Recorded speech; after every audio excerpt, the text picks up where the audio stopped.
ल अब हामी क्लास सुरु गर्छौं। ठिकै छ, अब यो रेकर्ड हामी फेरि पनि यो युट्युब च्यानल मार्फत तपाईहरुलाई उपलब्ध गराउने नै छौं। त्यही भएर अहिलेलाई चाहिँ हामी अब क्लास सुरु गरौँ। जोइन हुनेहरू आउँदै गर्नुहुन्छ।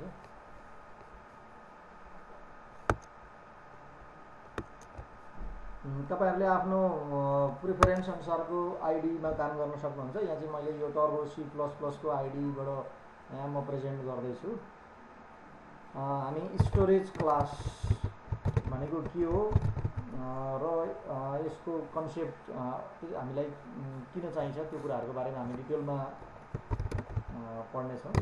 यो एकदम क्रुसियल पार्ट भयो हामीलाई सी प्रोग्रामिङ बुझ्नको लागि।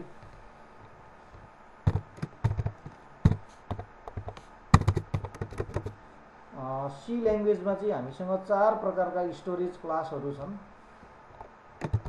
4 टाइप्स अफ स्टोरेज क्लास। यो के हो त भन्दाखेरि यो चाहिँ हाम्रो भेरिएबलहरुको स्टोरेज क्लास हो। जस्तो कि हामीसँग एउटा छ अटोमेटिक भेरिएबल्स। स्टोरेज क्लासको आधारमा हामीसँग 4 खालको भेरिएबलहरु तयार हुन्छ।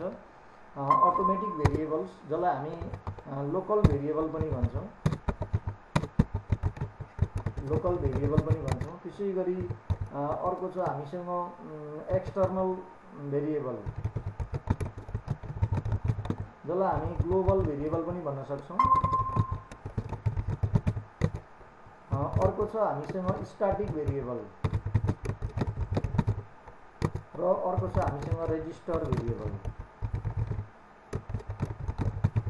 स्टोरेज क्लासको आधारमा हामीसँग 4 प्रकारका भेरिएबलहरु हुन्छन्। अब यो स्टोरेज क्लासले के कुरा डिफाइन गर्छ भन्ने कुराबाट हामी सुरु गरौँ। यो कसरी यो 4 वटा क्याटेगोरीमा हाम्रो भेरिएबलहरु क्लासिफाई भयो त भन्दाखेरि यो स्टोरेज क्लासले हामीलाई कुनै पनि भेरिएबलको स्कोप भनेको यसको भिजिबिलिटीको कुरा गर्छ र अर्को चाहिँ लङ्गेभिटी लाइफ टाइम है।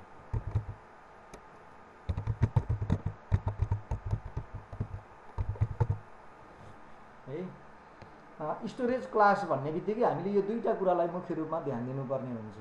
भनेपछि यो 4 प्रकारको भेरिएबलहरु कस्तो तरिकाले क्रिएट हुन्छ, यो कति समयसम्म हाम्रो प्रोग्राममा एक्जिस्टेन्समा रहन्छ र प्रोग्रामको कुन कुन पार्टबाट यसलाई हामी एक्सेस गर्न मिल्छ, युज गर्न मिल्छ भन्ने आधारमा चाहिँ हामीसँग 4 प्रकारका स्टोरेजका क्लासहरु, त्यो आधारमा हामीसँग 4 प्रकारका भेरिएबलहरु तयार हुँदो रहेछ। यो अब हामी 1 बाइ 1 एक्जाम्पलबाट बुझ्दै छौं यसको बारेमा। त्यसको लागि म एउटा सानो प्रोग्राम प्रोग्रामको यहाँ लेखेर देखाउँदै छु। इन्क्लुड सर हजुरको स्क्रिनै शेयर भएको छैन। सरी, स्क्रिन शेयर गरेर हेर्नु न सर। ल ओके ओके।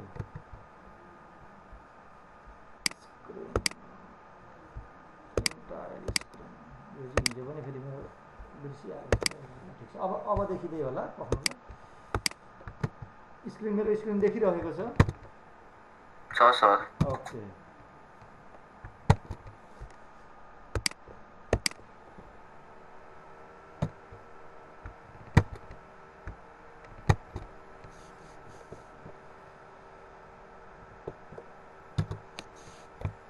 हामी स्टोरेज क्लास के हो, यो यसको आधारमा हामीसँग कस्तो कस्तो भेरिएबलहरु बन्छन् र यो स्टोरेज क्लासको आधारमा भेरिएबलहरुको नेचर कस्तो तरिकाले डिफाइन हुँदो रहेछ भन्ने कुरा हामी बुझ्दै छौं।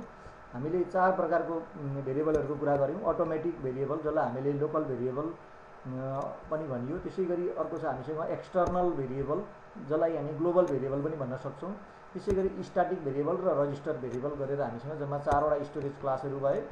र यो स्टोरेज क्लास भन्ने बित्तिकै हामीले यसमा दुईटा यसको फिचरहरु डिफाइन गर्नुपर्ने हुन्छ। एउटा स्कोप अथवा त्यसको भिजिबिलिटी। त्यसले के भन्छ त भन्दाखेरि हाम्रो भेरिएबल प्रोग्रामको कुन कुन पार्टमा एक्सेसिबल छ, त्यो कुन कुन पोइन्टबाट त्यसलाई युज गर्न मिल्छ, यसले चाहिँ यसको स्कोप अथवा त्यसको भिजिबिलिटी डिफाइन गर्यो भने लाइफ टाइम अथवा लङ्गेभिटी भन्ने बित्तिकै भेरिएबल कहिले क्रिएट हुन्छ र कहिले डिस्ट्रोय हुन्छ, how long a variable survive हो exist during the execution of program. यो कुरा चाहिँ हाम्रो केले डिफाइन गर्यो त यो स्टोरेज क्लासको लङ्गेभिटी अथवा यसको लाइफ टाइमको कुरा भयो। यो हामी एउटा लाइभ एक्जाम्पलबाट यसको हेर्दै छौं। मैले पछाडि यो कमन दुईटा हेडर फाइलहरू मैले यहाँ इन्क्लुड गरिराखेको छु। त्यस पछाडि म हाम्रो जेनेरल हाम्रो युजल मेन फङ्सन यहाँ डिफाइन गर्दैछु है।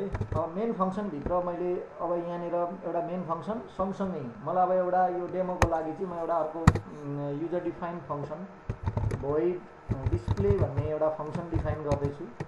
यो फङ्सन चाहिँ हाम्रो कस्तो टाइपको हुन्छ त भन्दाखेरि त्यसको रिटर्न टाइप भोइड छ। त्यसको मतलब यो डिस्प्ले भन्ने फङ्सनले यसलाई कल गर्ने प्रोग्रामको कुनै पनि पार्टमा केही पनि भ्यालु रिटर्न गर्दैन। यो अगाडिको भोइडको मतलब यो रिटर्न टाइप, यो हामीले हिजो डिस्कस गरिसकेको कुरा भयो। यो डिस्प्ले भन्ने यो मैले आफैले डिफाइन गरेको एउटा यो युजर डिफाइन फङ्सन हो र यो फङ्सन भएको हुनाले यसको नामको पछाडिपट्टि पेयर अफ प्यारेन्थेसिस हो। हामीले यहाँनिर पेयर अफ प्यारेन्थेसिस यहाँ डिफाइन गरेको छ।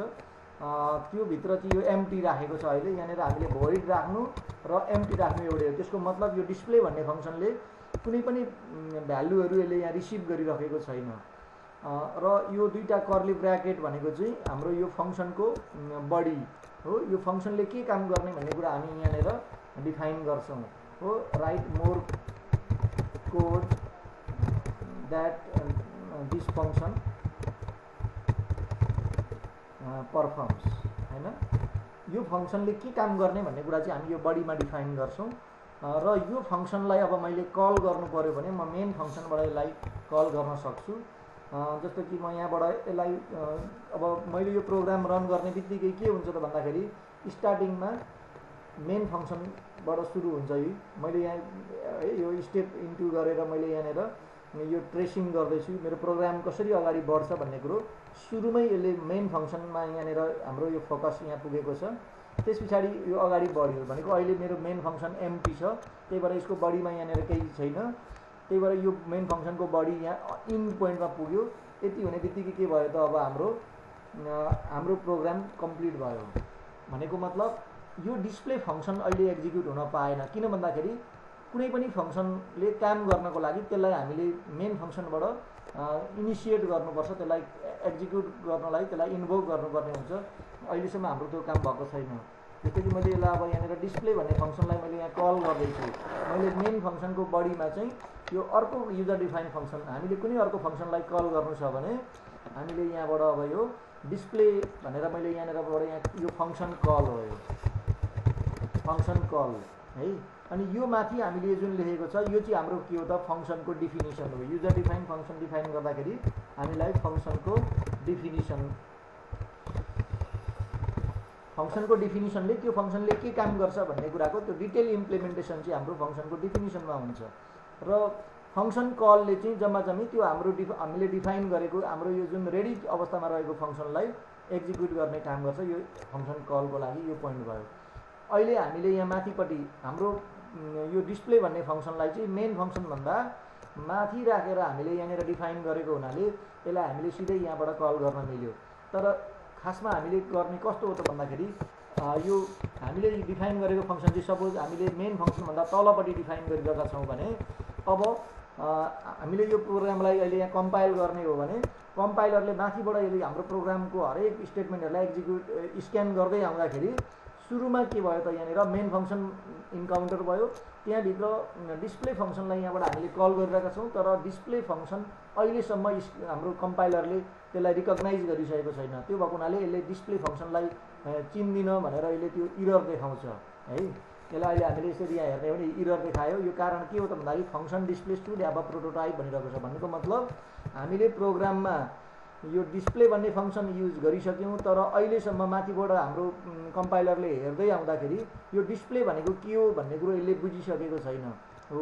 त्यो किन त्यसो भयो त भन्दाखेरि यसको डिफिनिसन हामीले मेन फङ्सनभन्दा तल छ। भनेको यो जुन पोइन्टमा यसलाई युज हुँदैछ फङ्सन कल गर्नु भनेको के हो त त्यो फङ्सनलाई हामी युज गर्न खोज्दैछौँ, तर त्यसलाई युज हुनुभन्दा अगाडि त्यो इन्ट्रोड्युस हुनुपर्छ सिस्टममा। कम्पाइलरसँग त्यसको लिङ्क कम्पाइलरले त्यसलाई रिकग्नाइज गरिसकेको हुनुपर्छ हो। त्यो कामको लागि चाहिँ हामीले यदि यो तरिकाले कुनै पनि फङ्सन युज हुनुभन्दा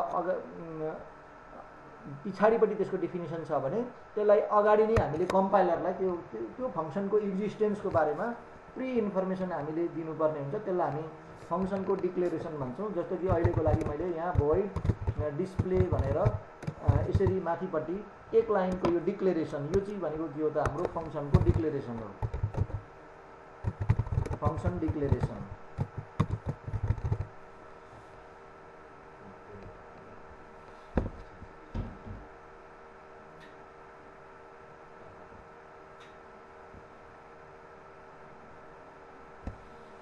है यो फङ्सनको डिक्लेरेसन यति भएपछि अब यसले हाम्रो डिस्प्ले फङ्सनलाई यहाँबाट यो डिक्लेरेसनले के बतायो त भन्दाखेरि हामी फ्युचरमा तल कुनै प्रोग्रामको कुनै पोइन्टमा गएर यो डिस्प्ले नाम गरेको एउटा फङ्सन डिजाइन गर्नेछौँ, इम्प्लिमेन्ट गर्नेछौँ। त्यसको डिफिनिसन तल कतै आउनेछ, तर कम्पाइलरलाई अब अहिले के भयो त सुरुमै थाहा भइसक्यो कि अब डिस्प्ले भन्ने फङ्सन कतै रहेछ भनेपछि अब यसले त्यसलाई खोजेर रिकग्नाइज गर्छ।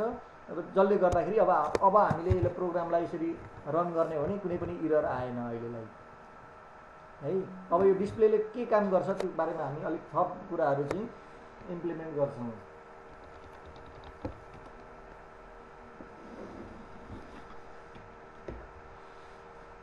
ल जस्तो कि म यो डिस्प्ले भन्ने फङ्सनमा गएर म एउटा केही मेसेज हेलो मेसेज प्रिन्ट गरेर हेर्छु। अहिले त्यसको लागि म यहाँ प्रिन्टएफ लेखेर hello I am from display function, I am from display भनेर मैले यति कुरा यो लेखेँ भने अब मेरो प्रोग्राम यो डिस्प्ले फङ्सनलाई कल गर्छ। त्यस पछाडि अब मैले यसलाई एक्जिक्युट गर्दैछु। त्योभन्दा अगाडि म यहाँनिर एउटा गेट्स भन्ने यो फङ्सन, यो गेट्सले के काम गर्छ त्यो पनि म अहिले एक्सप्लेन गर्छु। Hello I am from display भनेर आयो। अब यो कसरी यो काम भयो अब यसलाई म स्टेप बाई स्टेप यो रन गरेर देखाउँछु। सुरुमा माथिबाट हाम्रो कम्पाइलरले चाहिँ हाम्रो कोडहरूलाई स्क्यान गर्दै आउँदाखेरि होइन यो दुईवटा हेडर फाइलहरू इन्क्लुड गरेको देख्यो।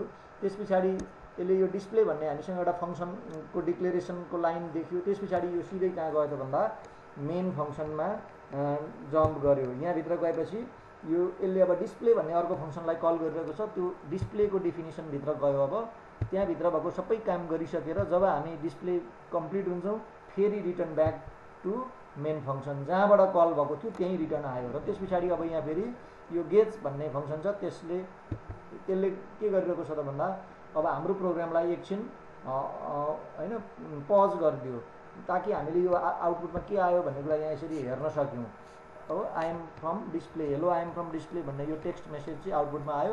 यसलाई मैले कुनै किबोर्डबाट केही प्रेस गरेपछि यो फेरि रिटर्न ब्याक आयो। गेट्सले हामीलाई नाम गेट्स यो के भन्दाखेरि यो गेट क्यारेक्टर, यसले हामीलाई एउटा किबोर्डबाट कुनै की हामीले कुनै क्यारेक्टर टाइप गरेको कुराहरू यसले रिड गर्छ। त्यो काम गर्नको लागि यो एउटा इनपुट फङ्सन हो खासमा। यो कोनियो डट एच भित्र यसको डिफिनिसन छ। यो कन्सोल ओरिएन्टेड इनपुट आउटपुटको लाइब्रेरी फङ्सन हो। गेट्स भन्ने बित्तिकै यसले एउटा सिङ्गल क्यारेक्टर कन्सोलमा रिड गर्न हामीलाई हेल्प गर्छ। तर अहिले हामीलाई कुनै क्यारेक्टर रिड गर्नु थिएन। तर यदि यो गेट्स युज नगर्ने हो भने के हुन्छ त भन्दा हाम्रो प्रोग्राम रन हुन्छ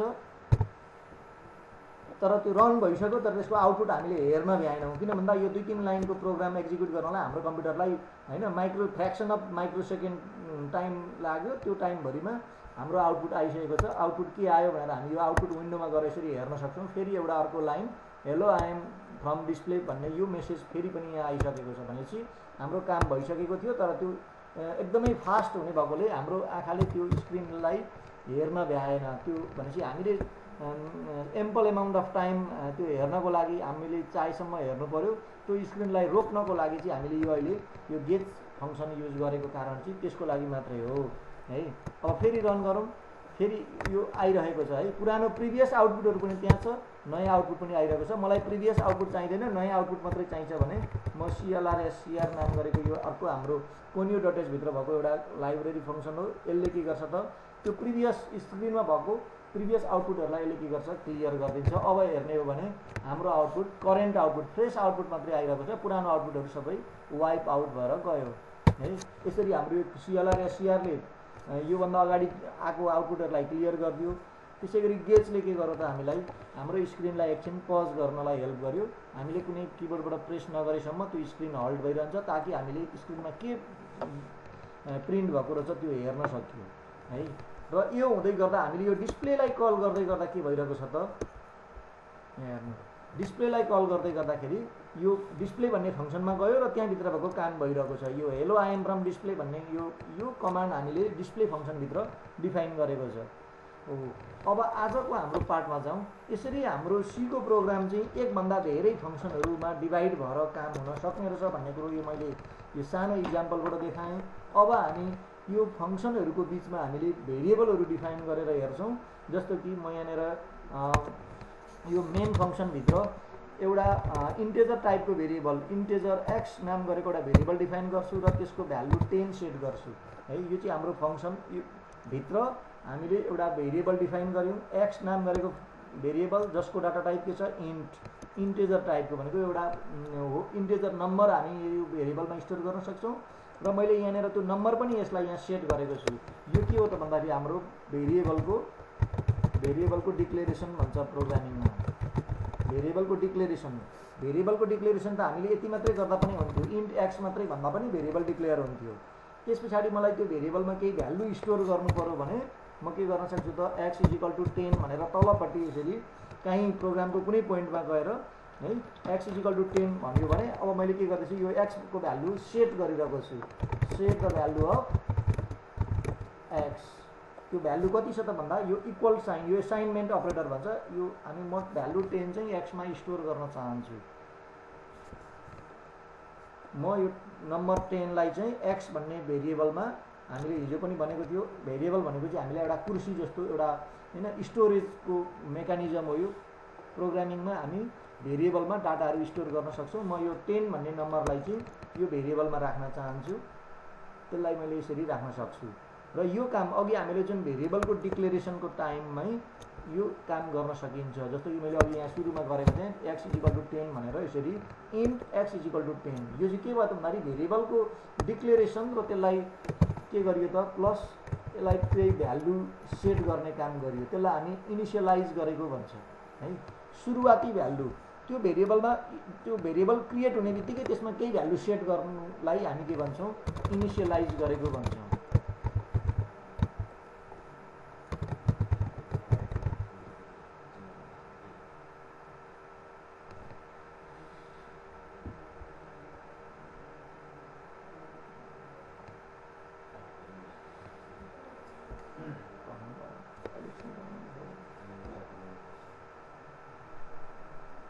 भेरिएबल डिक्लेरेसन प्लस इनिसियलाइजेसन एकैछिन ल।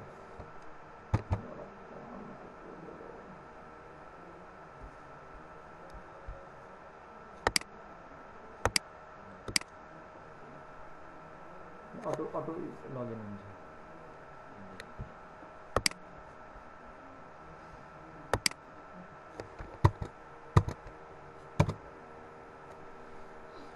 ओके ल यसरी हामीले भेरिएबललाई क्रिएट गर्ने काम र त्यसलाई इनिसियल भ्यालु स्टार्टिङ भ्यालु दिने काम एकै ठाउँमा कम्बाइन गर्न मिल्छ। त्यो काम हामी यसरी गर्छौँ। इन्टेजर एक्स = 10 भन्यो भने यसलाई ब्रेकडाउन गरेर 2 स्टेपमा पनि राख्न मिल्दो रहेछ। यसरी अघि मैले जुन इक्जाम्पल देखाएँ त्यो तरिकाले पनि गर्न मिल्छ। अहिलेलाई मैले यो भेरिएबलको डिक्लेरेसन र इनिसियलाइजेसनलाई एकै ठाउँमा राखिदिएको छु र यो भेरिएबल जुन मैले यहाँनिर अहिले क्रिएट गरेको भेरिएबल छ यो कहाँ छ त डिफाइन भएको भन्दाखेरि यो मेन फङ्सनभित्र मैले डिफाइन गरेको छु। यसरी बाई डिफल्ट हामी कुनै फङ्सनभित्र यदि कुनै भेरिएबल क्रिएट गर्छौँ भने त्यो भेरिएबललाई हामी लोकल भेरिएबल भन्छौँ। यसको स्टोरेज क्लास भनेको चाहिँ यो अटोमेटिक स्टोरेज क्लासभित्र अटोमेटिक भेरिएबलको स्टोरेज क्लासभित्र हामीले अघि 4 खालको स्टोरेज क्लास जुन भनेको थियो त्यो मध्येको पहिलो क्लासको भेरिएबल यो बाई डिफल्ट यो तरिकाले क्रिएट हुन्छ है। अब यो अटोमेटिक भेरिएबल अथवा लोकल भेरिएबलको मतलब के हो त भन्दा यो कुरा अब हामी दुईटा टर्म्सबाट बुझ्दछौँ है। स्कोपको आधारमा अथवा यसको भिजिबिलिटीको आधारमा लोकल भेरिएबलहरू के अरे अटोमेटिक भेरिएबलहरू के हुन्छ त local to the function where they are created है। जुन फङ्सनभित्र हामीले लोकल भेरिएबलहरू क्रिएट गर्छौँ त्यो लोकल भेरिएबल त्यही फङ्सनभित्र मात्रै भिजिबल हुन्छ, त्यही फङ्सनभित्र मात्रै त्यो रिकगनाइज हुन्छ। त्यो फङ्सनभन्दा बाहिर गएपछि त्यसको कुनै अस्तित्व हुँदैन। जस्तो कि इक्जाम्पलको लागि अहिले मैले यहाँनिर यो एक्स भन्ने भेरिएबलको भ्यालु चेक गर्नु पर्यो भने म यहाँ एउटा प्रिन्टएफ भन्ने फङ्सन युज गर्दैछु। %d भनेर म एक्सको भ्यालु यहाँबाट प्रिन्ट गर्छु हो। म यहाँनिर के लेख्छु भन्दाखेरि आई एम फ्रम मेन भनेर आई एम फ्रम मेन भनेर यो भ्यालु डिस्प्ले गर्छु है। यसलाई अब रन गरेर हेर्ने हो भने हाम्रो भ्यालु के आयो त, hello I am from display, त्यस पछाडि आई एम फ्रम मेन भनेर 10 जे भ्यालु हामीले यो एक्स भन्ने भेरिएबलमा राखेको थियो त्यही भ्यालु यहाँ आयो।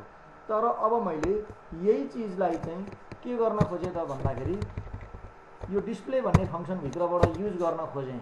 जस्तो कि हामीले एक्स भन्ने भेरिएबल त यहाँ मेन फङ्सनभित्र क्रिएट गरेको छ। अब यो एक्स भन्ने भेरिएबललाई मैले अब सिधै गएर डिस्प्ले भन्ने अर्को फङ्सनभित्र गएर मैले यसलाई युज गर्न खोजेँ भने अब के हुन्छ त, कम्पाइलरले यसलाई इरर देखाइदियो, अनडिफाइन्ड सिम्बल एक्स भनिरहेको छ। त्यसको मतलब कम्पाइलरले अब एक्सलाई चिनेन अरे। किन चिनेन भन्दाखेरि हामीले डिफाइन गरेको एक्स त के छ त, यो मेन फङ्सनभित्र मात्रै यसको रिकग्निसन छ, यसलाई त्यो फङ्सनभन्दा बाहिर कसैले पनि चिन्दैन भनेको डिस्प्लेले अब एक्स के हो चिनेन। अब यसो यदि मलाई एक्स भन्ने यो डिस्प्ले भन्ने फङ्सनभित्र एक्स भन्ने भेरिएबल पनि चाहिने हो भने मैले के गर्नुपर्छ त, यहाँनिर फेरि म अर्को integer X is equal to 20 भनेर मैले यहाँ फेरि अर्को भेरिएबल बनाउनु पऱ्यो। यो एक्स पनि के हो त, फेरि लोकल भेरिएबलै हो है। यो के हो त, लोकल भेरिएबल हो, यो डिस्प्लेभित्रको लोकल भेरिएबल हो। त्यसो भएको हुनाले आई एम फ्रम, मैले यहाँनिर डिस्प्ले भनेर लेखिदिने, फेरि आई एम फ्रम डिस्प्ले भनेर एक्सको भ्यालु फेरि म यहाँ प्रिन्ट गर्दैछु। अब हेरौँ आउटपुट के आउँछ, हेरौँ। Hello I am from display भन्यो पहिलो स्टेटमेन्ट, त्यस पछाडि आई एम फ्रम डिस्प्ले भनेर 20 आयो, त्यस पछाडि फेरि आई एम फ्रम मेन भनेर 10 आयो। हामीले यो दुइटै फङ्सनभित्र डिस्प्ले गरेको के हो त भन्दाखेरि एक्सको भ्यालु हो। अब यहाँ दुईवटा हाम्रो मेन फङ्सनमा पनि र डिस्प्ले फङ्सनमा पनि दुई ठाउँमै के छ त, हाम्रो एक्स नाम गरेको भेरिएबल छ, तर भ्यालु कसको आइरहेको छ त है। ल मैले यो लाइनलाई चाहिँ मैले यहाँनिर अहिले डिसेबल गरिदिएँ र सुरुमा मैले डिस्प्ले फङ्सन कल गरिरहेको छु, त्यस पछाडि मैले यो मेन फङ्सनभित्र भएको प्रिन्ट स्टेटमेन्टले काम गरिरहेको छ। त्यसको मतलब आई एम फ्रम डिस्प्ले भनेर पहिले आउने भयो, त्यस पछाडि म एउटा लाइन ब्रेक गरेर /n हालिदिएँ। /nले के गर्छ त, अब आउटपुटमा दुई लाइनमा आउँछ। अब output I am from display भन्नु 20 आयो, आई एम फ्रम मेन भन्नु 10 आयो। यो कसरी सम्भव भयो भन्दा हामीले यो सुरुमा आई एम फ्रम डिस्प्ले भनेर एक्सको भ्यालु प्रिन्ट गर्दै गर्दा यो एक्स भनेको यसले यही हामीले यो डिस्प्लेभित्र क्रिएट गरेको लोकल भेरिएबल एक्सलाई चिन्दैछ जसको भ्यालु 20 छ, त्यही भ्यालु 20 यहाँबाट डिस्प्ले भयो। त्यसै गरी जब हामी मेन फङ्सनबाट एक्सको भ्यालु प्रिन्ट गर्छौँ त्यतिखेर यसले आफ्नै लोकल कपी एक्सलाई बुझ्यो, त्यो भएर उसले आफ्नै लोकल कपी एक्सको भ्यालु 10 डिस्प्ले गरिरहेको छ। यसरी हामीसँग के हुने रहेछ त भन्दाखेरि एकभन्दा धेरै फङ्सनमा सेम नामका एकभन्दा धेरै भेरिएबलहरू हामी क्रिएट गर्न मिल्ने रहेछ। जस्तो कि हामीले अब मेनभित्र पनि एक्स, डिस्प्लेभित्र पनि एक्स, तर यो दुईवटा एक्स नाम एउटै भए पनि यी भेरिएबल छुट्टा छुट्टै मेमोरीमा क्रिएट हुन्छ, यिनीहरूको छुट्टा छुट्टै अस्तित्व छ र यिनीहरूको स्कोप त बुझिहाल्यो, जहाँ जहाँ डिफाइन भएका छन् त्यहीँ यिनीहरूलाई रिकग्नाइज हुँदो रहेछ। भनेको यो स्कोप भन्ने कुरा लोकल भेरिएबलको केसमा जुन फङ्सनभित्र त्यो भेरिएबल क्रिएट भएको छ त्यो फङ्सनभित्र मात्रै त्यसलाई युज गर्न मिल्दो रहेछ। त्यो फङ्सनभन्दा बाहिर जाने बित्तिकै त्यो रिकग्नाइज हुँदैन रहेछ, त्यसलाई कसैले चिन्दैन रहेछ। यो भयो यसको स्कोपको कुरो, भिजिबिलिटीको कुरो। अब आयो लाइफको कुरो, लाइफ टाइम अथवा लङ्गेभिटी है। अब लङ्गेभिटीको कुरा गर्नु पर्दाखेरि चाहिँ यो लोकल भेरिएबल अथवा अटोमेटिक भेरिएबलहरू जब कुनै पनि फङ्सन हामी इन्टर हुन्छौँ त्यतिखेर यो के हुन्छ, अटोमेटिकली क्रिएट हुन्छ र जब हामी त्यो फङ्सनलाई छोडेर जान्छौँ, रिटर्न ब्याक आउँछौँ, त्यस पछाडि त्यो फङ्सनभित्र भएका सबै लोकल भेरिएबलहरू अटोमेटिकली डिस्ट्रोय हुन्छ। भनेपछि लोकल भेरिएबलहरूको लाइफ के हुँदो रहेछ, सर्ट हुँदो रहेछ। जस्तो कि इक्जाम्पल है, अब मैले यहाँनिरबाट यो प्रोग्रामलाई मैले रन गर्दैछु, सुरुमा के हुन्छ त, अब हाम्रो सी प्रोग्राममा त फङ्सन मेन फङ्सनमा सुरुमै कन्ट्रोल गइहाल्छ भनेपछि, तर प्रोग्राम सुरु हुने बित्तिकै सुरुमा त मेनमा पनि छिर्नलाई त थोरै केही समय लाग्ने रहेछ। भनेपछि जब हामी मेनमा इन्टर गर्दै हुन्छौँ यसरी यहाँ पस्दै गर्दा जब यो मेनभित्र यो हाम्रो कन्ट्रोल ट्रान्सफर हुँदै गर्दा यो मेनभित्रको लोकल भेरिएबल क्रिएट हुन्छ। अब हामी मेन फङ्सन कतिखेर छोड्छौँ, जब हाम्रो प्रोग्राम पुरै कम्प्लिट भएपछि मात्रै मेनबाट हामी टर्मिनेट हुन्छौँ। त्यसकारण मेन फङ्सनभित्र भएको लोकल भेरिएबलहरूको लाइफ चाहिँ अलिक लामो हुने भयो। किन भन्दाखेरि हामी हाम्रो सी प्रोग्राम रन हुन्जेलसम्म मेन फङ्सन पर्मानेन्टली छोडेको हुँदैन। जब मेन फङ्सन पर्मानेन्टली छोडिन्छ त्यो भनेको हाम्रो प्रोग्राम टर्मिनेट हुने अवस्था हो। त्यसो भएको हुनाले तर यो डिस्प्ले फङ्सनको केसमा त्यो कुरो हुँदैन। जस्तो कि मैले अब मेनभित्रबाट अब मैले के गरिरहेको छु त, यहाँनिर डिस्प्लेलाई कल भइरहेको छ, यो डिस्प्ले यहाँबाट कल भएको छ। यो डिस्प्ले कल हुनुभन्दा अगाडिसम्म यो डिस्प्लेभित्रको यो लोकल भेरिएबल यक्स यसको कुनै पनि अस्तित्व छैन अहिले है। जब हामी यो डिस्प्लेभित्र छिर्छौँ बल्ल अब यो एक्स भन्ने भेरिएबलको लागि मेमोरी एलोकेट हुन्छ। अहिले यो इन्टेजर टाइपको भएको हुनाले 2 बाइट मेमोरी यसले अकुपाई गर्छ। यो भेरिएबल इक्जिस्टेन्समा आयो, कम्पाइलरले यो भेरिएबलको लागि चाहिने मेमोरी क्रिएट गर्यो र यो भेरिएबल अब अस्तित्वमा आयो। तर जब अब हामी यहाँबाट यो डिस्प्लेबाट अब हामी ब्याक जाँदैछौँ, कहाँ जाँदैछौँ? मेनमा रिटर्न जाँदैछौँ, किनकि मेनले डिस्प्लेलाई कल गर्यो, डिस्प्लेले आफ्नो काम गर्यो, काम गरुन्जेलसम्म त्यहाँभित्रको यो लोकल भेरिएबल क्रिएट भयो, त्यो अस्तित्वमा छ। तर जब अब हामी यसरी यो डिस्प्लेबाट रिटर्न ब्याक जाँदै गर्दा यसले के गर्छ? त्यो फङ्सनभित्रका सबै लोकल भेरिएबलहरूलाई क्लिनअप गर्छ, यी अटोमेटिकली डिस्ट्रोय हुन्छन्। अब चाहिँ यो डिस्प्लेभित्रको एक्सको अस्तित्व छैन फेरि है। यसरी अघि प्रिन्ट त अघि आइसक्यो, त्यो डिस्प्ले यो प्रिन्टएफले एक्सको भ्यालु त हामीले आउटपुटमा पठाइसक्यौँ, त्यही भएर मात्रै हामीले त्यो आउटपुट देखेको हो। यो डिस्प्लेभित्रको जुन यो लोकल भेरिएबल छ यसको लाइफ भनेको हामी यो फङ्सनभित्र हुन्जेल मात्रै हो। सपोज मैले फेरि के गर्दैछु त, अब फेरि यहाँबाट डिस्प्लेलाई फेरि कल गर्छु। हामीले त फङ्सनलाई त जतिचोटि पनि कल गर्न मिल्ने भयो, त्यसो भएको हुनाले अब म फेरि यो डिस्प्लेलाई कल गर्दै गर्दा के हुन्छ त? अब यहाँ हेर्नु, मैले फेरि डिस्प्लेलाई कल गरेँ, आइएम फ्रम डिस्प्ले भनौँ 20 आयो, आइएम फ्रम मेन भनौँ 10 आयो, आइएम फ्रम डिस्प्ले भनौँ फेरि 20 आयो। किन भन्दाखेरि हामीले हरेकचोटि यो डिस्प्लेलाई कल गर्दाखेरि यहाँभित्र भेरिएबल क्रिएट गर्छौँ र त्यहाँ भ्यालु 20 सेट गर्छौँ। त्यो भएको हुनाले यो हरेकचोटि आउटपुट त त्यही आयो। तर हामीले पहिलोचोटि डिस्प्ले कल गर्दै गर्दा के हुन्छ त? अब यहाँ हेरौँ, पहिलोचोटि डिस्प्ले कल गर्दै गर्दा हामी डिस्प्लेभित्र जान्छौँ र यो एक्स भन्ने भेरिएबल क्रिएट हुन्छ, यसको भ्यालु प्रिन्ट हुन्छ, अनि हामी यो फङ्सनबाट रिटर्न ब्याक जान्छौँ। अब जब रिटर्न ब्याक गयौँ त्यो भेरिएबलको केही अस्तित्व छैन। अब त्यो यो डिस्प्लेभित्रको यो एक्स भन्ने भेरिएबलको लागि जुन मेमोरी रिजर्भ भएको थियो त्यो फ्री भइसक्यो, त्यो अब सिस्टमले फिर्ता लगिसक्यो, त्यो भेरिएबलको अब कुनै अस्तित्व छैन। अब तर फेरि हामीले यहाँ अर्को पोइन्टबाट फेरि के गर्यौँ? डिस्प्लेलाई फेरि कल गरियो भनेपछि अब हरेकचोटि यो फङ्सन कल हुँदा एकपल्ट यसले फेरि के गर्छ? त्यहाँभित्रको लोकल भेरिएबल अटोमेटिक भेरिएबललाई फेरि क्रिएट गर्छ र यो फङ्सन छोड्दै गर्दा त्यसलाई डिस्ट्रोय गर्छ। त्यही भएको हुनाले लोकल भेरिएबलहरूलाई हामीले अटोमेटिक भेरिएबल पनि भन्नुको कारण त्यही हो। यिनीहरूको क्रिएसन र डिस्ट्रक्सन, बर्थ र डेथ अटोमेटिकल्ली हुन्छ। कहिले हुन्छ बर्थ?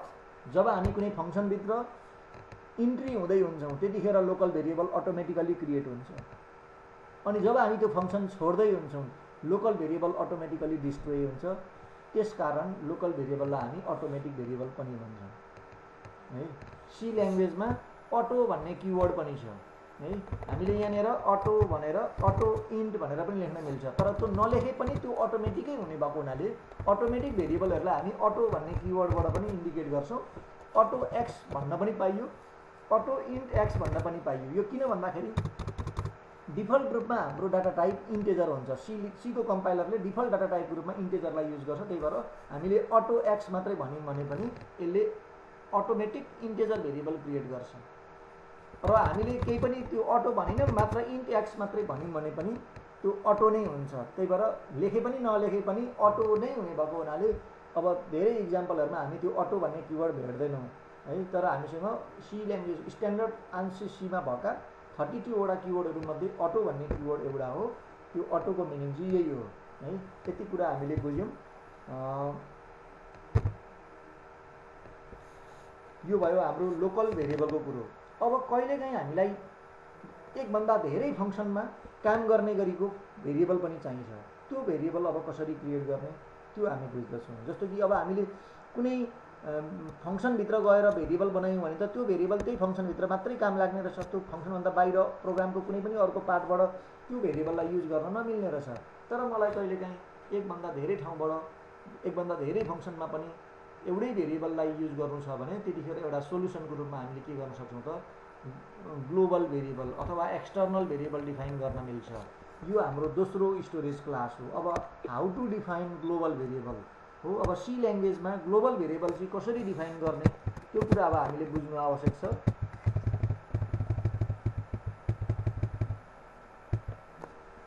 सजिलो छ त्यो उपाय। हामीलाई ग्लोबल भेरिएबल डिफाइन गर्नु छ भने त्यो भेरिएबललाई अब हामी के नगर्ने त, कुनै पनि फङ्सनभित्र डिक्लेयर नगर्ने, बरु के गर्ने त भन्दाखेरि त्यसलाई के गर्ने त, बरु हामी त्यो फङ्सनभन्दा बाहिर कतै डिफाइन गर्ने। जस्तो कि एउटा उपाय के हुनसक्छ, माथिपट्टि जस्तो कि मैले इन्टेजर x = 10 भनेर यसरी डिफाइन गरेँ।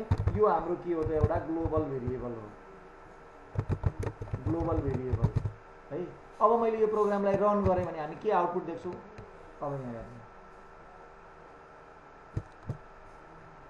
त्यसलाई म पहिले सेभ चाहिँ गरिदिइहाल्छु day2 भनेर, day2.c सेभ गर्दाखेरि हामीले कुनै पनि C को सोर्स फाइललाई .c एक्सटेन्सनमा सेभ गर्नुपर्ने हुन्छ। यदि हामीले .c एक्सटेन्सनमा सेभ गरेनौँ भने C को कम्पाइलरले त्यसलाई कम्पाइल गर्न रिफ्युज गर्छ। यो कम्पाइलरको रिक्वायरमेन्ट हो, त्यही भएर हामीले यसलाई अब अप टु डेट छ। I am from display, I am from main, I am from display भन्दा हरेकचोटि 10 भ्यालु आइरहेको छ है।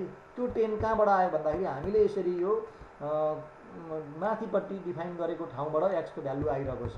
जस्तो कि म यहाँनिर गएर अब x को भ्यालु मोडिफाई गर्छु, x = म यहाँबाट 20 बनाउँछु है।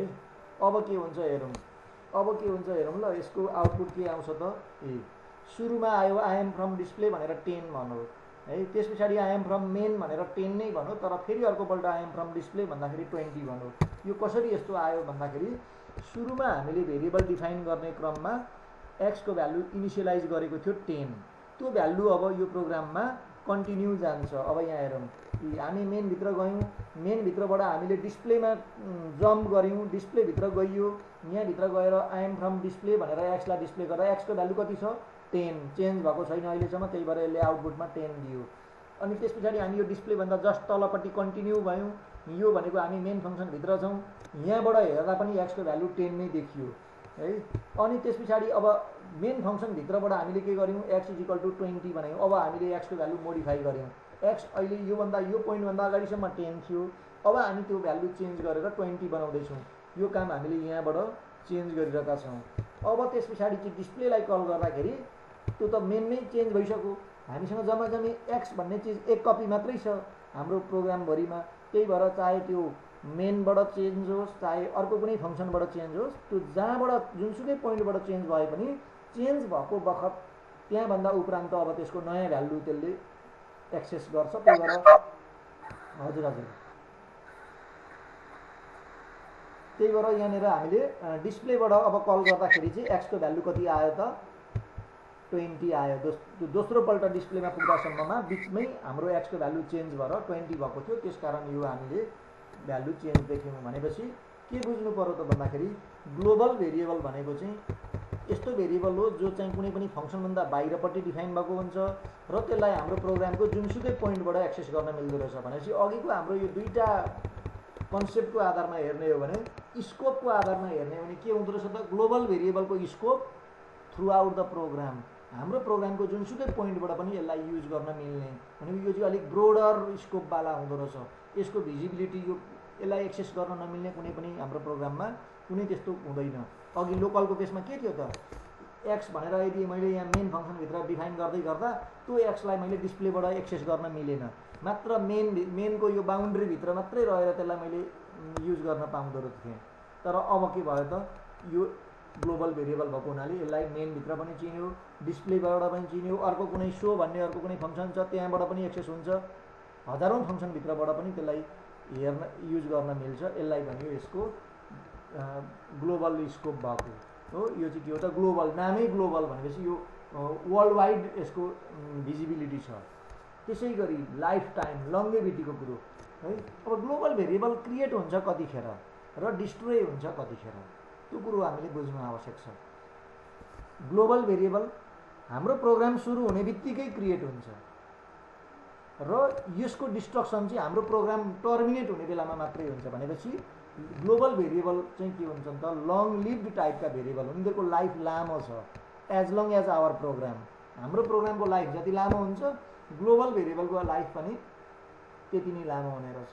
किन भन्दा प्रोग्राम सुरु हुने बित्तिकै ग्लोबल भेरिएबलहरू क्रिएट हुन्छन् र प्रोग्राम रन हुन्जेलसम्म, प्रोग्राम टर्मिनेट नहुँदासम्म ग्लोबल भेरिएबलहरूको एक्जिस्टेन्स कायम रहन्छ, तिनीहरू रहिरहन्छन्। अब यसरी हाम्रो यो लोकल भेरिएबलहरू र ग्लोबल भेरिएबलहरूको हामीले स्कोप र लङ्गेभिटीको कुराहरू बुझ्यौँ है। यसरी अब यो खासमा अब यो ग्लोबल भेरिएबल कस्तो अवस्थामा युज गर्ने, कस्तो अवस्थामा युज नगर्ने त सकभर अब मोडुलर प्रोग्रामिङले के भन्छ त भन्दाखेरि सकभर सम्भव हुन्छ भने ग्लोबल भेरिएबल युज नगर्ने। किन भन्दाखेरि ग्लोबल भेरिएबलका धेरै अहिले हामीले यसो हेर्दाखेरि त फाइदा देखियो है। ग्लोबल भेरिएबल डिफाइन गरौँ भने एक ठाउँमा डिफाइन गरेपछि त्यसलाई सबैतिर जहाँसुकै युज गर्न मिल्छ। हो, यही फ्रिडम, यही एडभान्टेज चाहिँ कतिपय अवस्थामा यो सिरियस प्रब्लमको रूपमा आइदिन्छ। किन भन्दाखेरि ग्लोबल भेरिएबल भन्ने बित्तिकै यसलाई जुनसुकै फङ्सनले जहाँसुकैबाट जस्तोसुकै तरिकाबाट यसले मोडिफाई गर्न मिल्ने भयो। जब हाम्रो प्रोग्रामको साइज बढ्दै जान्छ हो, 200-300 फङ्सनहरू जब हामी डिफाइन गर्न थाल्छौँ, त्यस बेला अब हाम्रो ग्लोबल भेरिएबल कुन फङ्सनले कहाँनिर कस्तो तरिकाले युज भइरहेको छ, कस्तो तरिकाले त्यो मोडिफाई भइरहेको छ भन्ने कुरा कन्ट्रोल गर्न एकदमै गाह्रो हुन्छ। त्यो भएको हुनाले मोडुलर प्रोग्रामिङको एप्रोचले के भन्छ त भन्दाखेरि सम्भव भएसम्म ग्लोबल भेरिएबल चाहिँ सकभर युज नगर्ने है, लोकल भेरिएबलहरूबाटै काम चलाउने। अब तर पनि प्रोग्रामिङमा कतिपय यस्ता सिचुएसनहरू हुन्छन् जहाँ हामीलाई ग्लोबल भेरिएबल पनि आवश्यक हुन्छ। त्यो भएर यसको फ्यासिलिटी त एभाइलेबल छ, तर युज गर्दाखेरि विथ ग्रेट हैन कासन एकदम केयरफुल्ली यसलाई कन्ट्रोल्ड वेमा मात्रै युज गर्नुहुन्छ राम्रो हुन्छ। यो भयो हाम्रो ग्लोबल भेरिएबलको कुरा। त्यस पछाडि चाहिँ हाम्रो अर्को स्ट्याटिक भेरिएबल। स्ट्याटिक भेरिएबल जस्तो कि अब अहिलेको लागि म एउटा सिम्पल प्रोग्राम, यही प्रोग्रामलाई म हल्का मोडिफाई गर्दैछु। किन चाहिन्छ हामीलाई स्ट्याटिक भेरिएबल?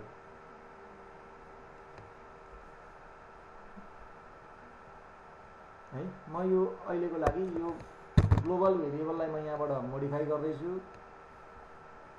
र यहाँ म एउटा लोकल भेरिएबल डिफाइन गर्दैछु। फेरि पनि इन्टिजर x = 1 बाट सुरु गरेँ, x++ 1 लाई 1 ले बढाउँदैछु। अब म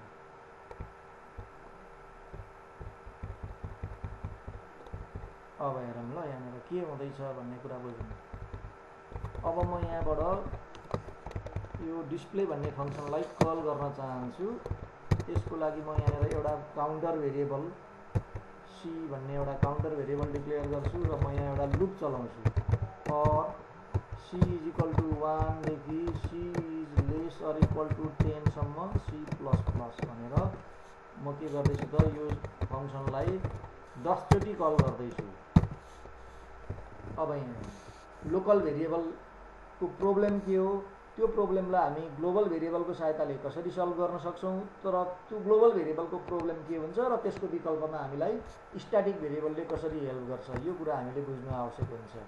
पहिला मैले यो प्रोग्राम रन गरेर हेरेँ, के आयो? आई एम फ्रम डिस्प्ले भन्यो 1, फेरि आई एम फ्रम डिस्प्ले 1 1 1। हामीले यहाँ गरेको के थियो त? हामीले गरेको केही पनि छैन। जम्मा जम्मी हामीले मेन फङ्सनबाट यो डिस्प्लेलाई 10 चोटि कल हुने गरी यसलाई लुपभित्र राखेको छ। यो लुप हाम्रो काउन्टर भेरिएबलको भ्यालु 1 बाट सुरु भयो। काउन्टरको भ्यालु < 10 भनेको यो c++ भनेपछि यो हरेकपल्ट एक एकले बढ्दैछ। 1 बाट सुरु भएको छ, 10 सम्म जाँदैछ भनेपछि यो रिपिटेडली 10 टाइम्स एक्जिक्युट हुन्छ। हरेकचोटि एक्जिक्युट हुँदै बित्तिकै हामी डिस्प्लेभित्र जान्छौँ। यसलाई मैले ट्रेस गरेर देखाउँदैछु। यो मेनभित्र गइयो, यहाँ सुरुमा के भयो त काउन्टर भेरिएबल c को भ्यालु इनिसियलाइज भयो 1 चाहिँ < 10 भएकोले यो कन्डिसन सेटिस्फाई भयो लुपको। त्यही भएर हामी यो लुपभित्र गयौँ। त्यसपछि यसले डिस्प्लेलाई कल गरौँ। डिस्प्लेभित्र जाने बित्तिकै के भयो त x को भ्यालु इनिसियलाइज टु 1 भयो अनि हामीले आई एम फ्रम डिस्प्ले भनेर x लाई प्रिन्ट गर्दा 1 आयो किनकि x को भ्यालु 1 छ। ठिक छ।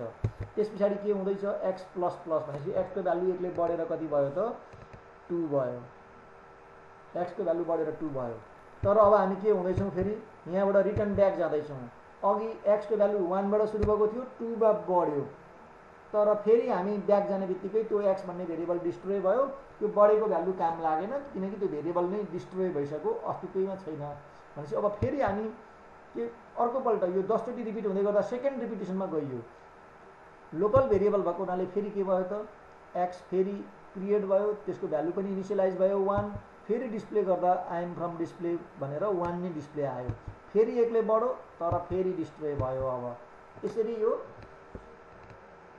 1 बाट सुरु हुने 1 ले बढ्ने अनि बढिसक्न नपाइकन त्यो डिस्ट्रोय भइहाल्ने फेरि यो लोकल भेरिएबलले गर्दा मैले गर्न खोजेको के हो थियो त भन्दा म यो जतिचोटि यहाँनिर कल गर्छु यो मेरो कतिऔं भिजिट हो भनेर मैले यो डिस्प्लेमा म कतिऔं पल्ट यहाँ आइपुगेँ भनेर म यो काउन्ट म्यानेज गर्न खोज्दै थिएँ, तर मैले सकिनँ। त्यसले यो रिसेट भएको भयो।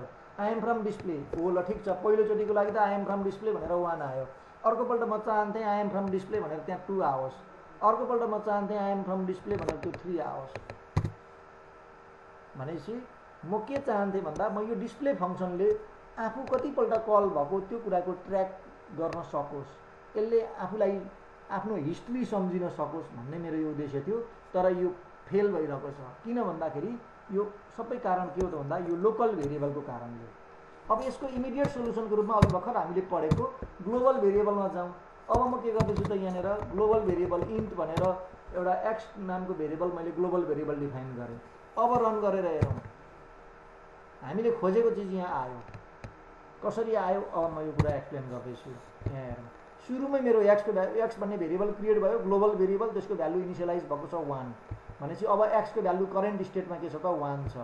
अब म यहाँबाट डिस्प्लेलाई कल गर्दैछु, डिस्प्लेमा गएँ, त्यहाँभित्र गएर एक्सलाई डिस्प्ले गरेँ 1 आई एम फ्रम डिस्प्ले भनेर 1 आयो। त्यस पछाडि यसले के गरिरहेको छ त एक्सलाई इन्क्रिमेन्ट गरेको छ। एक्स प्लस प्लस भनेको एक्समा 1 थप्ने, एक्सलाई 1 ले बढाउने, एक्स 1 ले बढो, अलरेडी 1 थियो प्लस 1 भएर 2 भयो। अब एक्सको भ्यालु कति भयो त 2 भयो।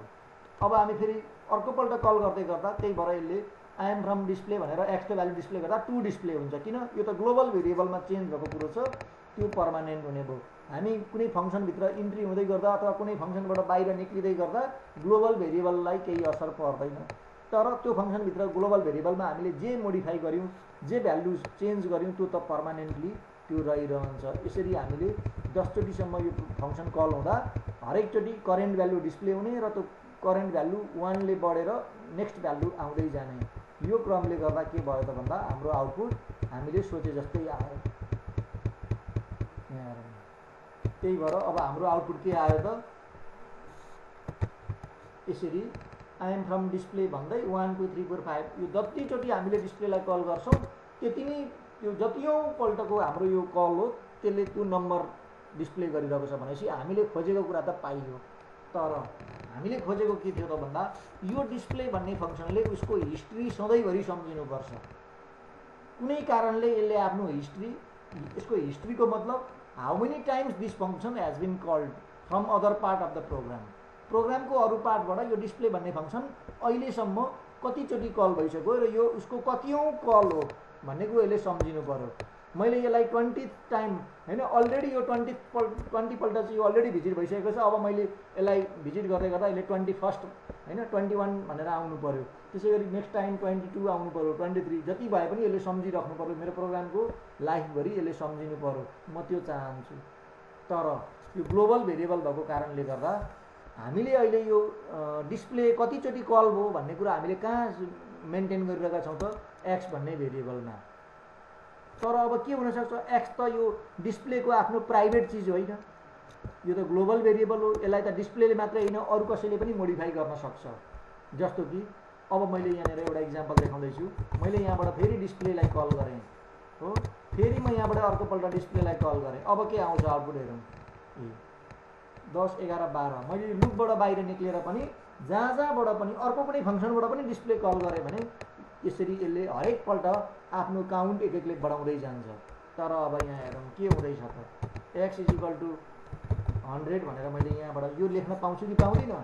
पाउँछु। म एक्सलाई मेन फङ्सनभित्रैबाट पनि मोडिफाई गर्न सक्छु, अर्को कुनै फङ्सनबाट पनि मोडिफाई गर्न पाउँछु।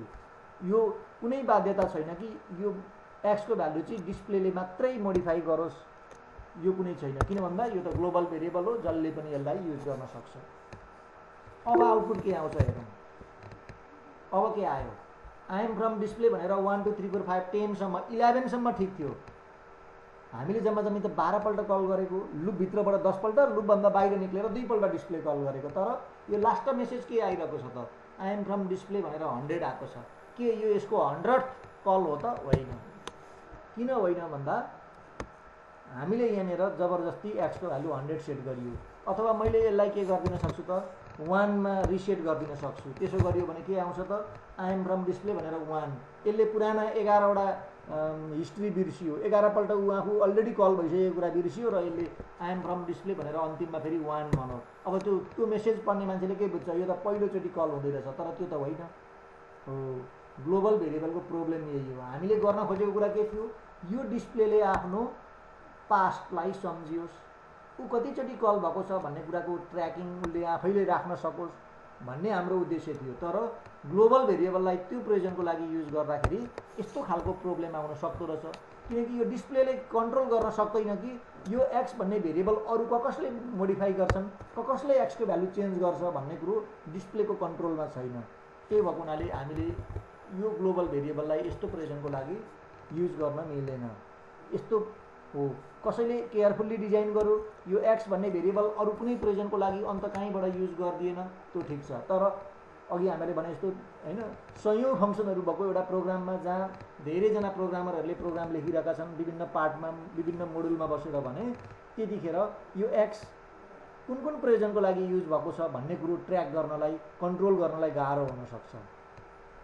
भनेको यो डेन्जरियस रहेछ। यसरी होइन अननोइङली पनि कतिपय भ्यालुहरू मोडिफाई भएर, जस्तो कि कसैले कुनै फङ्सनभित्र गएर एक्स इज इक्वल टु 0 अथवा 1 लेखिदियो भने त एक्सको भनेको त्यो डिस्प्लेको आफ्नो हिस्ट्री नै रिसेट हुने रहेछ। यस्तो नहोस् भन्नको लागि अब हामीलाई एउटा यस्तो भेरिएबल चाहियो जसलाई चाहिँ डिस्प्लेले मात्रै चेन्ज गर्न सकोस्।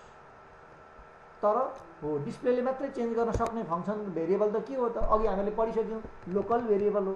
तर लोकलको त प्रब्लम रहेछ नि त। लोकल भेरिएबल एक्स भनेर डिफाइन गरेको भए त के हुन्थ्यो, त्यो फङ्सनबाट बाहिर निक्लिने बित्तिकै त्यो भेरिएबल डिस्ट्रोय भइहाल्छ। त्यसले हिस्ट्री पुरानो कुराहरू सम्झिन नसक्ने रहेछ हो। पूर्वजन्मको कुराहरू हामीले सम्झिन नसके जस्तै हुने भयो यो लोकल बनाउने हो भने त हो। अब हामीलाई हो हाम्रो हिन्दू फिलोसफीमा पनि के छ त, रिबर्थको कन्सेप्ट छ नि।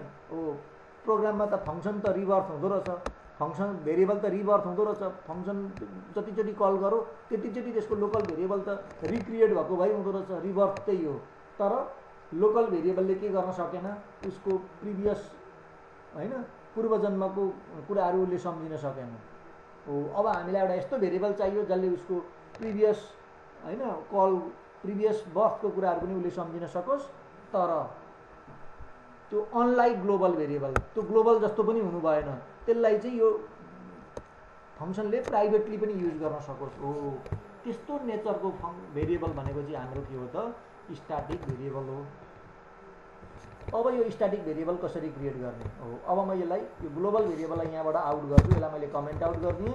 म यहाँनिर अब एउटा locally static integer X is equal to 1 भनेर अब म एउटा स्ट्याटिक भेरिएबल क्रिएट गर्छु। सी ल्याङ्ग्वेजमा हामीलाई स्ट्याटिक भेरिएबल क्रिएट गर्नको लागि स्ट्याटिक भन्ने किवर्ड छ। यो भेरिएबलको डिक्लेरेसनको अगाडिपट्टि हामीले स्ट्याटिक भन्ने किवर्ड लगायौँ भने यो भेरिएबल के हुन्छ, स्ट्याटिक भेरिएबल हुन्छ। अब यसलाई रन गरेर हेऱ्यो भने हामीले खोजेको जस्तो रिजल्ट पनि आयो है। यहाँ हेरौँ, अब आई एम फ्रम डिस्प्ले भनेर यसले चिनिसक्यो है। र अब यो एक्स भन्ने चिजलाई यता अन्त कतैबाट कसैले मोडिफाई गर्न सक्दैन। जस्तो कि मैले यहाँ एक्स इज इक्वल टु 1 भनिदिएँ भने यो एक्स भन्ने चिजलाई त यो मेन फङ्सनले चिन्ता पनि चिन्दैन, किन एक्स त हामीले डिस्प्लेभित्र डिफाइन गरेको चिज हो। अब यसलाई मैले रन गर्न खोजेँ भने इरर आयो। यहाँ हेर्ने अनडिफाइन्ड सिम्बल यक्स भनिरहेको छ, भन्नुको मतलब यो यक्स भन्ने भेरिएबल मेनको स्कोपभित्र कहीँ पनि डिक्लेयर भएको छैन। यसरी एक्सलाई अरू कुनै फङ्सनले युज गर्न पनि सकेन। अब यहाँ कसैले इन्टेजर यक्स भनेर डिफाइन गरौँ भने त त्यो त त्यही भित्रको लोकल भेरिएबल हुन्छ, त्यो हाम्रो डिस्प्लेभित्र भएको हाम्रो स्ट्याटिक भेरिएबलसँग त्यसको कुनै सम्बन्ध हुँदैन, त्यो छुट्टै एक्जिस्टेन्समा रहन्छ।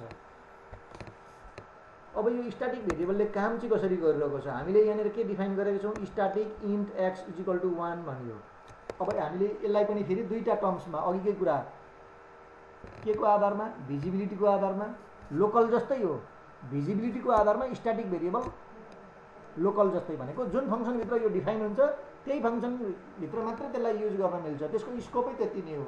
त्योभन्दा बाहिर आउटसाइड त्यो फङ्सन त्यसलाई स्ट्याटिक भेरिएबललाई कसैले चिन्दैन। भनेपछि यसको visibility similar to local variable. अब स्कोपको कुरा त बुझिहाल्यो। अब लङ्गेभिटी लाइफ टाइम चाहिँ के हो त? स्ट्याटिक भेरिएबल के हुन्छ त? जब हामी कुनै फङ्सनभित्र स्ट्याटिक भेरिएबल डिफाइन भएको छ भने त्यो फङ्सन पहिलोचोटि कल हुँदै गर्दा त्यहाँभित्रको स्ट्याटिक भेरिएबलहरू क्रिएट हुन्छ। जस्तो कि अहिले मैले यो प्रोग्रामलाई रन गर्दाखेरि म देखाउँदैछु, यहाँ हेरौँ। अहिलेसम्म हाम्रो त्यो डिस्प्लेभित्रको एक्स नाम गरेको स्ट्याटिक भेरिएबल एक्जिस्टेन्समा आएको छैन। यहाँ यो पोइन्टसम्म पनि आएको छैन। हामी मेनमा छिर्दै गर्दा मेनभित्रको यो सी भन्ने भेरिएबल क्रिएट भइसक्यो, यो लोकल हो, त्यही भएर यहाँभित्र छिरेपछि क्रिएट भयो।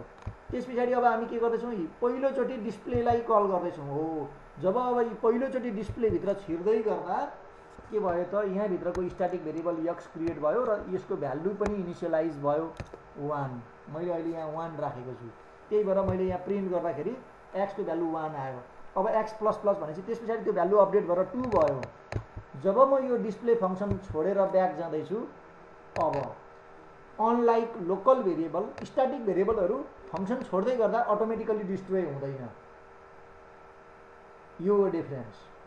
लोकल भेरिएबल के हुन्थ्यो? फङ्सन छोड्दै गर्दा अटोमेटिक डिस्ट्रोय हुन्थ्यो, तर स्ट्याटिक भेरिएबल अटोमेटिकल्ली डिस्ट्रोय हुँदैन। यो रहिरहन्छ, तर रहिरहे पनि त्यो फङ्सनभन्दा बाहिरबाट चाहिँ त्यसलाई एक्सेस गर्न मिल्दैन। भिजिबिलिटी छैन नि त, लाइफ पो छ त त्यसको।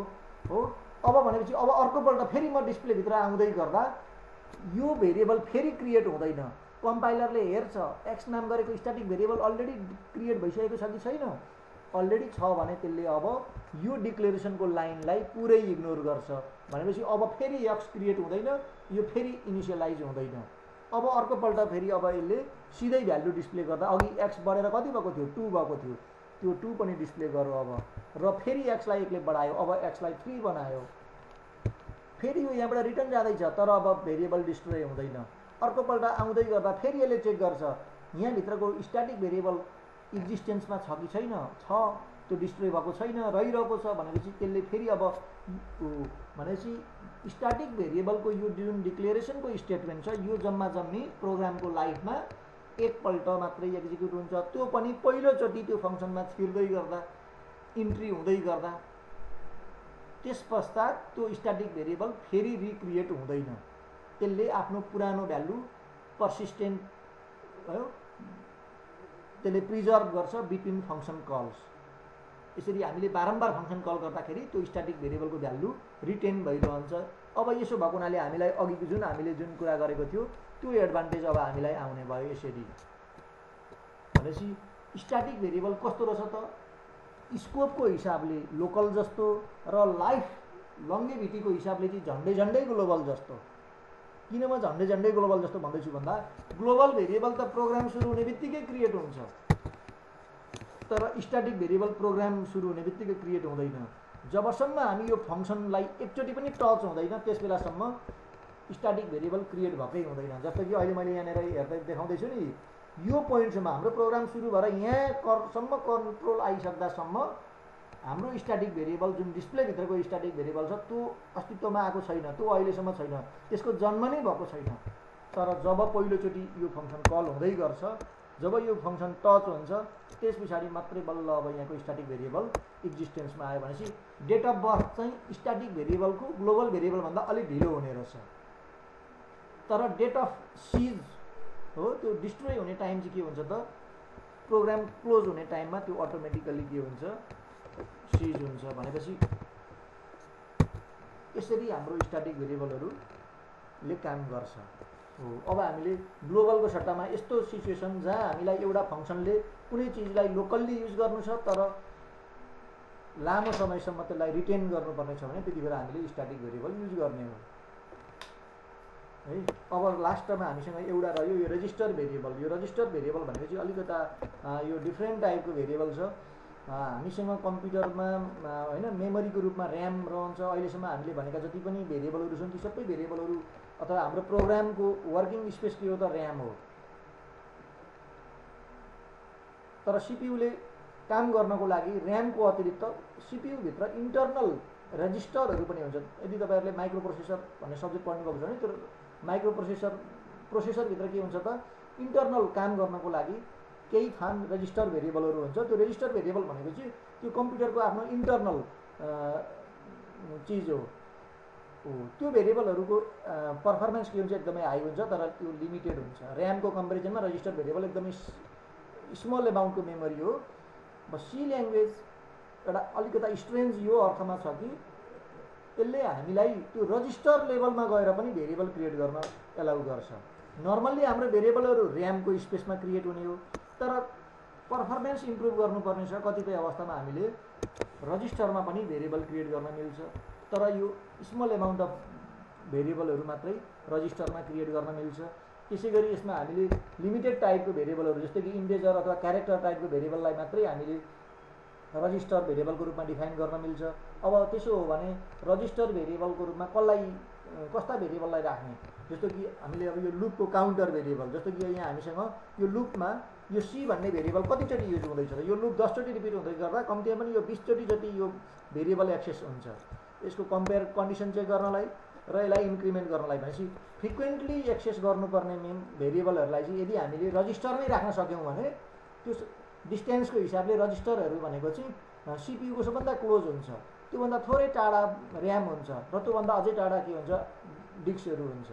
हार्ड डिस्कमा भएको कन्टेन्ट पहिले ऱ्याममा आएर कपी हुनु पऱ्यो अनि ऱ्याममा भएको चिजलाई प्रोसेस गर्ने बेलामा फेरि उसले रजिस्टरमा लान्छ। भनेपछि यसलाई हामीले कसरी कम्पेयर गर्न सक्यौँ, हामीले खाँदै गर्दाखेरि है हाम्रो प्लेटमा भएको खाना हामी खान्छौँ, एकपल्टमा खानुपर्ने चिजलाई हामी प्लेटमा ल्याउँछौँ।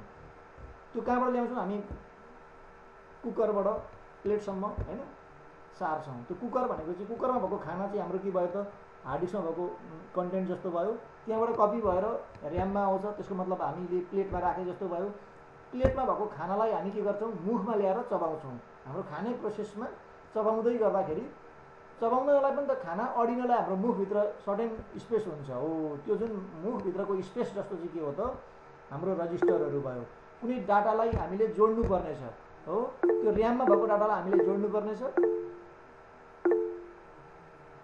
त्यसलाई हामीले जोड्नको लागि कपी गरेर रजिस्टरमा ल्याउने हो। त्यो जोडेर फेरि त्यसले आउटपुट कहाँ राख्छ त टेम्पोररीली रजिस्टरमै राख्छ र त्यस पछाडि त्यसलाई कहाँ पठाउनु पर्ने हो त्यो होइन ऱ्याममै फिर्ता ल्याउनु पर्ने हो कि या त त्यसलाई आउटपुटमा पठाउनु पर्ने के गर्नुपर्ने त्यो फर्दर हुन्छ हो। यसरी हामीले फ्रिक्वेन्टली युज गर्ने डाटालाई चाहिँ रजिस्टरमै राख्न सक्यौँ भने त्यसले पर्फर्मेन्स इम्प्रुभ हुन्छ हो। त्यसको लागि हामी के गर्छौँ त हामीसँग सी ल्याङ्ग्वेजमा रजिस्टर भन्ने भेरिएबल छ। मैले रजिस्टर इन्ट सी भने यो इन्टिजर टाइपको सी भेरिएबल चाहिँ के हुन्छ त एउटा रजिस्टर भेरिएबलको रूपमा मैले डिफाइन गर्न खोजेको, तर मैले यहाँ रजिस्टर सी भन्दै गर्दा यो भेरिएबल रजिस्टरमै क्रिएट हुन्छ भन्ने कुराको ग्यारेन्टी हुँदैन। यदि रजिस्टरमा हामीलाई चाहिने बराबरको स्पेस एभाइलेबल छ भने कम्पाइलरले त्यो भेरिएबललाई रजिस्टरमै क्रिएट गरिदिन्छ। यदि त्यो एभाइलेबल छैन भने यसले नर्मल्ली ऱ्याम स्पेसमै गएर क्रिएट गरिदिन्छ। यसले हामीलाई केही कम्प्लेन पनि गर्दैन, त्यो काम अटोमेटिक हुन्छ। त्यो हाम्रो कन्ट्रोलको विषय पनि होइन, तर हामीले कसलाई रजिस्टरको रूपमा रजिस्टर गर्न क्रिएट गर्न खोजेको त्यो यसरी डिफाइन गर्ने हो। भनेपछि अब हामीले केही लिमिटेड नम्बर अफ भेरिएबलहरूलाई यसरी रजिस्टर भेरिएबलको रूपमा डिफाइन गर्न सक्छौँ। अब यो रजिस्टर भेरिएबल लोकल भेरिएबलै हुन्छ, त्यो भएर यसको स्कोप र भिजिबिलिटीको कुरा एउटा लोकल भेरिएबलको जस्तै भयो। लाइफ टाइम भन्ने कुरा कहाँनिर क्रिएट हुन्छ भन्ने कुरा पनि लगभग यो लोकलसँग सबै कुरा मिल्यो। जम्मा जम्मी त्यो ऱ्याम स्पेसमा क्रिएट हुने कि इन्टरनल सिपियुको मेमोरीमै क्रिएट हुने त्यो कुरा डिफ्रेन्ट हो। त्यो हामीले कन्ट्रोल गर्न सक्दैनौँ। हामीले सिम्पली कम्पाइलरलाई त्यसलाई रजिस्टर बनाइदिए भनेर सजेस्ट गर्ने कुरा मात्रै हो। यो हाम्रो सजेसन अनुसार उसले गर्न सक्यो त्यो गरिदिन्छ, गर्न सकेन नर्मल्ली त्यो ऱ्याम स्पेसमै हाम्रो भेरिएबलहरू क्रिएट हुन्छ है। यसरी हामीसँग 4 प्रकारका स्टोरेज क्लासहरू छन् र त्यही अनुसारको हाम्रो स्कोप र लाइफ टाइमको कुराहरू रह्यो। यो कुराहरू अब हामीले यो स्टोरेज क्लासको बारेमा कन्टेन्टहरू यति नै छ। अब नेक्स्ट क्लासमा हामी चाहिँ यो फङ्सनमै कन्टिन्यू हुन्छौँ। त्यसमा हामी आर्गुमेन्टहरूलाई कसरी पास गर्ने, पास बाई भ्यालु र पास बाई रेफरेन्सको टेक्निकहरूको बारेमा पढ्नेछौँ नेक्स्ट क्लासमा है। आजको लागि चाहिँ हाम्रो क्लास यति नै हुन्छ। अब हामी यो पछाडि केही अहिलेसम्मको कन्टेन्टमा केही प्रब्लमहरू छ, केही नबुझेको कुराहरू केही छ भने त्यो डाउट क्लियर